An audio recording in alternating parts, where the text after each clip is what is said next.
Hello, my tarot friends. It's Kiribis, and welcome back to Lost in the Shuffle. It has been a long time since I've posted a video. I'm in transition. I'm moving back to the country. Very excited. I just purchased 5 acres. 5 beautiful wooded acres with some lovely heritage oak trees on the property, and I'm building a house which won't be ready until December or possibly January. So in the meantime, I'm living in a rental. My current rental is on this beautiful 7-acre horse farm, and I'm staying in a charming studio apartment that's part of the barn area. And I thought it would be fun since it's raining today. It's cozy weather, and you know how I love coziness. For me, my mantra, coziness is the order of the day. So we had to have a tarot video with a beautiful view of one of the pastures here that I can see out my studio window. And today I want to devote this particular episode of Lost in the Shuffle to the Forest Folklore Tarot, which was created by Kessia and Beverley-Smith and produced by US Games in 2004. This deck is not to be confused with the more recent folkloric forest tarot, which I've also discussed on this channel. The Forest Folklore Tarot is noteworthy for a lot of reasons. First of all, because it's set in the New Forest woodlands. This is an area in southern England that is lush with wildlife and history and rich in legends. The cards pay tribute to people who call this area their home. So the creator, it used friends, neighbors, relatives as models for some of the figures in the deck. The Minor Arcana brings to life forest folklore by heavily featuring elementals. So you will see fairies, nymphs, imps, and dwarves. And each ace card features a particular animal native to the New Forest region. Now I want to devote this first segment to the Major Arcana, but when we get to the second part, we will deeply explore the Minor Arcana and its elemental energies, which I love. Kessia Beverley-Smith has created original artwork for this deck using a combination of watercolor and photography, and was careful to honor the traditional tarot interpretations. Now also, a little bit more information about the New Forest. Is one of the largest tracts of pasture and forest land in southern England. It's a national park, and it was proclaimed a royal forest by William the Conqueror. Also noteworthy, New Forest is where the father of modern witchcraft, Gerald Gardner, encountered and was initiated into the New Forest Coven, which subsequently influenced the tradition that we now know as Gardnerian Wicca. So for all of these reasons, I feel that the Forest Folklore Tarot is a very underrated deck for modern pagans in general and for Gardnerian Wiccans in particular. So I'm thrilled to be sharing an in-depth exploration with you today of the Major Arcana. We're looking at the backs of the cards. I hope you've got a good view of the cards.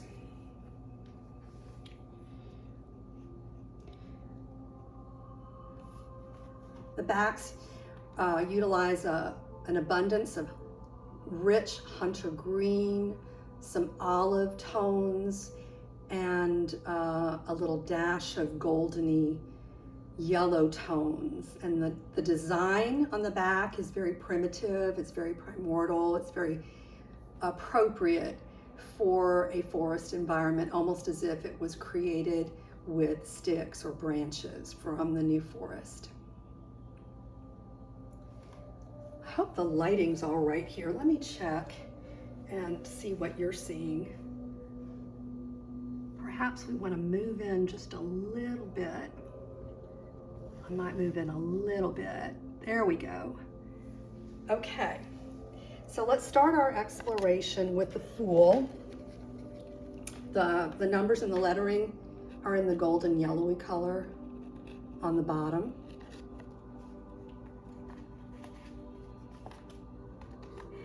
So we've got a young man and his dog, both full of enthusiasm, and they're setting off on their journey. And he is busy enjoying the world around him. Doesn't see any imminent danger ahead. The Fool is the innocent one.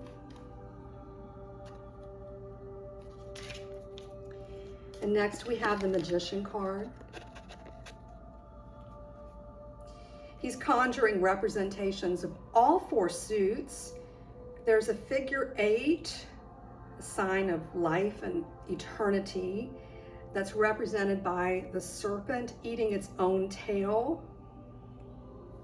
It's around his sort of neck and shoulders there, and he casts his dice. It's a very dynamic, active sort of representation of the magician. And next, our High Priestess.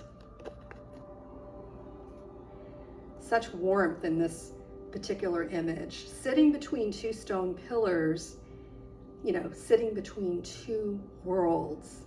She is balance, she is duality, wisdom and knowingness. She contemplates a ball of light that she holds in the palms of her hands, while a black cat sits at her feet.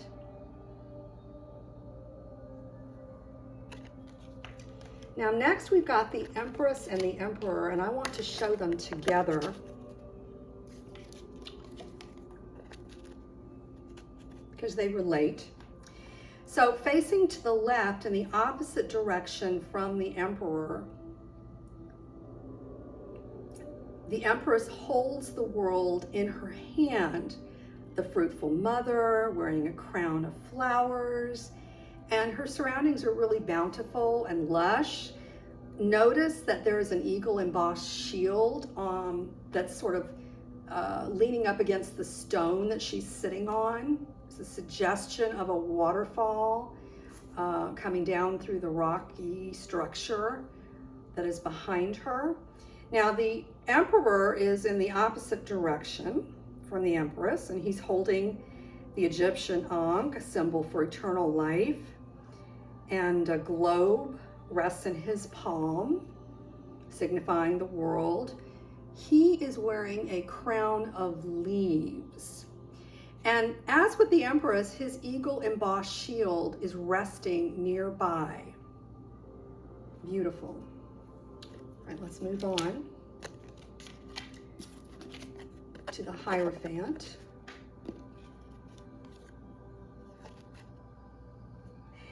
So we've got here a senior spiritual figure seated between two trees in the New Forest. He's really the more rooted earthly partner of the High Priestess card that we just saw, and he's giving his blessing to a young couple. Moving on to the Lovers. A young couple embrace, and they're being watched by a winged Cupid or fairy type figure. Tree of life is to the left, it's bearing fruit.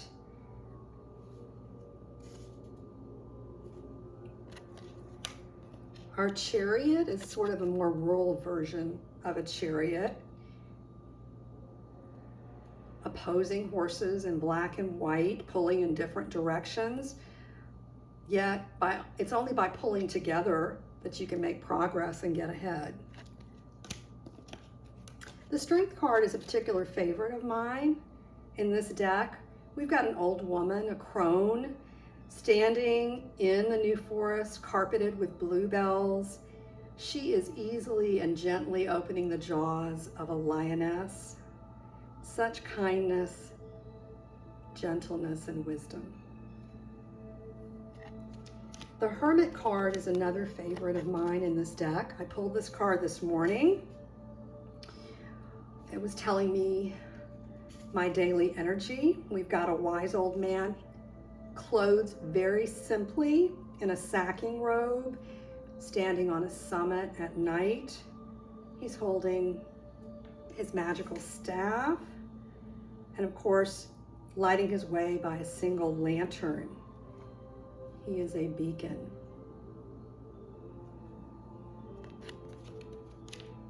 Our Wheel of Fortune.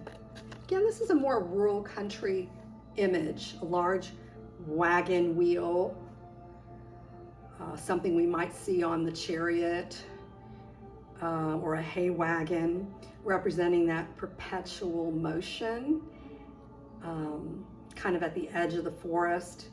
We've got a black cat resting on top of the wagon wheel, and entwined within the wheel is a snake, and then a small dog is clinging to the spokes. So the animals have sort of temporarily halted this perpetual spinning Wheel of Fortune. And our Justice card. We have some more of the golden yellow tones here in the robe. And she's holding an upright sword in one hand and the balance scales in the other, and sitting on a solid stone in a clearing surrounded by trees in the New Forest.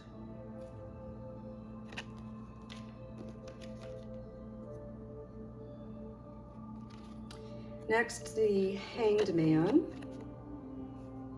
upside down from an oak tree, relaxed and calm because he's anticipating this interruption, this limbo, this reversal of perspective. And this reminds me of the beautiful oak trees that are on my new property. This Death card is beautiful. Skeletal figure riding a white horse slowly across the fields with a scythe in hand. And again, the image of the snake here, resting across his other arm.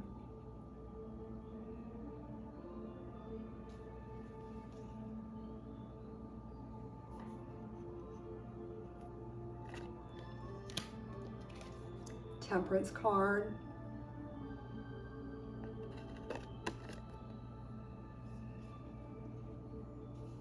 Very colorful gown on this winged angel, showing the balance between the barren land and the water.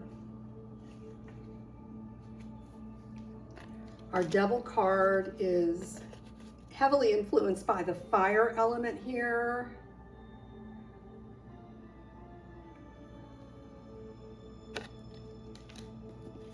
Tower stands upon a hill. Again, we've a lot of stonework in this deck.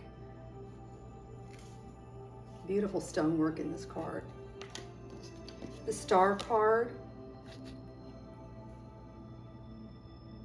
I love that an owl is perched upon a rock, watching her movements. And this card is sometimes known as Hope.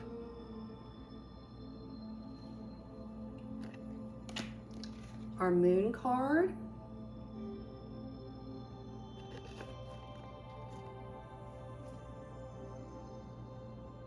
A lot of the traditional images that we typically see in a moon card, but I love the rich darkness of the watercolor in the image here. It's beautiful.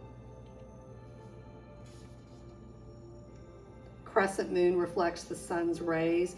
It's a card of imagination, deep in the night in the New Forest. And here we are in the sunny daytime. The unicorn. And this card contains all 4 elements. Like I said, this deck is highly underrated for anyone walking a path of nature spirituality because it's so elemental. We've got fire, water, earth, and air all happening, all conjoined in this sun card. Our judgment card. This is interesting. Again, another really dark watercolor. Spirit rising from the grave. The soul is awakening to become reborn and start a new journey. And that mist hanging in the air is almost a cleansing mist for reawakening.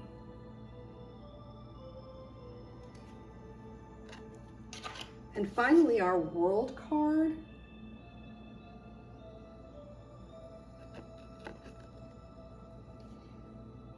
So we've got a young dancing girl silhouetted in the light, surrounded by the trees and greenery in the New Forest.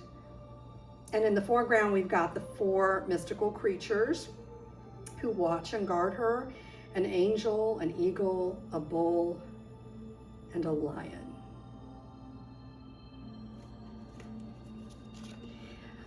Well, I hope you've enjoyed part 1 of our exploration of the Forest Folklore Tarot. I'll see you soon for part 2, where we will explore the minor arcana in this deck. In the meantime, stay cozy.